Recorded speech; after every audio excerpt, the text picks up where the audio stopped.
There was a time when a woman did not need to raise her voice in order to be heard.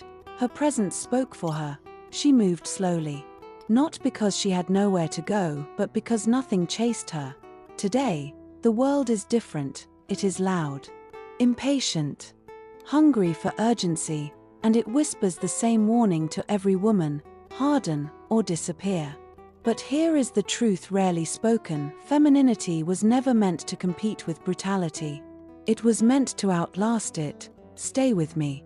This is not a lesson in nostalgia. It is a return to a forgotten power. Modern life worships speed. Efficiency is admired. Presence is not. A woman is praised for how much she produces, not for how deeply she inhabits herself. Softness unsettles people. It reminds them of something they sacrificed. So when a woman chooses calm, they call her unrealistic. When she chooses beauty, they call her shallow. And when she chooses silence, they mistake it for weakness. But old cinema understood something we forgot. Stillness is not absence. It is concentration. The modern myth tells women, to be respected, you must be unyielding. But unyielding things eventually crack. True femininity was never rigid, it was fluid. Selective. Intelligent, like silk. Like perfume. Like water in a crystal glass, it adapts without losing form. Hardness does not protect your soul. Discernment does. Luxury is not excess, it is composure. In a harsh world, femininity becomes the art of self-governance, the way you pause before responding.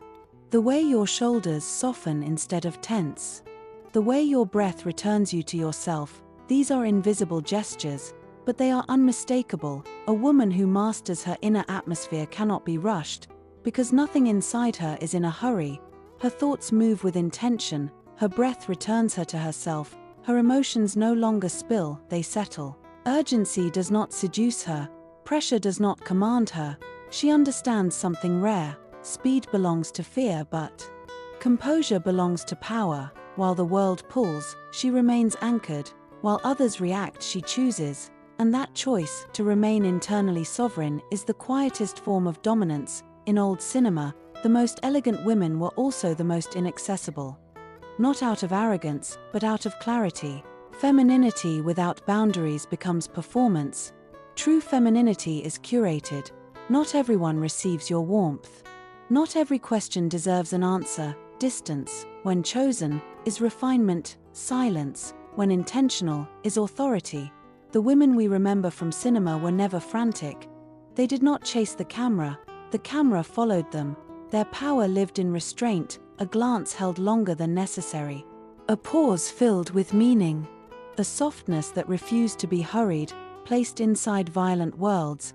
Their femininity became unforgettable, not because it fought, but because it endured. To remain feminine today is not innocence. It is a cultivated choice. It is awareness. It is seeing the world clearly and choosing not to mirror its violence. It is understanding hardness without worshipping it. It is discernment, not blindness, a cultivated choice, a choice made each morning. Before the world asks anything of you, a choice to move with grace in a culture that rushes, to speak softly without surrendering your truth, to feel deeply without becoming exposed, to rest without guilt, to beautify life without apology, to protect your energy as carefully as your body, to withdraw when presence would cost you yourself, to open only where respect lives. To remain feminine today is to be selective, intentional, and quietly ungovernable.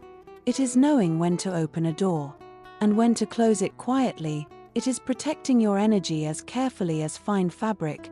Femininity is not nostalgia, it is discernment.